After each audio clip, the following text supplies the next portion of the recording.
ಮೇಲೂರು ಗ್ರಾಮದಲ್ಲಿ ಕುಂದಲಗುರ್ಕಿ ಗ್ರಾಮದ ಹಾಲು ಉತ್ಪಾದಕರ ಸಹಕಾರ ಸಂಘದ ಅಧ್ಯಕ್ಷ ಮತ್ತು ಉಪಾಧ್ಯಕ್ಷರನ್ನು ಅಭಿನಂದಿಸಿದ ಶಾಸಕ ಬಿಎನ್ ರವಿಕುಮಾರ್.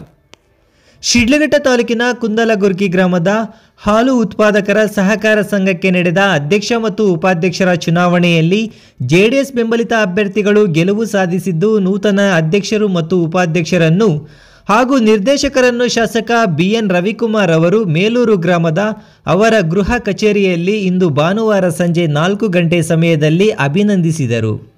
ಅಧ್ಯಕ್ಷರಾಗಿ ಕೆಎನ್ ಚಂದ್ರಶೇಖರ್, ಉಪಾಧ್ಯಕ್ಷರಾಗಿ ಕೃಷ್ಣಮ್ಮರವರು ಅವಿರೋಧವಾಗಿ ಆಯ್ಕೆಯಾಗಿದ್ದಾರೆ. ಇದೇ ಸಂದರ್ಭದಲ್ಲಿ ನೂತನ ನಿರ್ದೇಶಕರಾಗಿ ವೀರಣ್ಣ, ಚನ್ನಕೇಶವ ರೆಡ್ಡಿ, ಚಿಕ್ಕರಾಮಪ್ಪ, ಗಾಯತ್ರಿ, ಕಮಲಮ್ಮ, ನಾರಾಯಣಸ್ವಾಮಿ, ಮಾದೇಶಪ್ಪ, ಲಕ್ಷ್ಮೀ ನರಸಿಂಹಮೂರ್ತಿ ಆಯ್ಕೆಯಾಗಿದ್ದಾರೆ.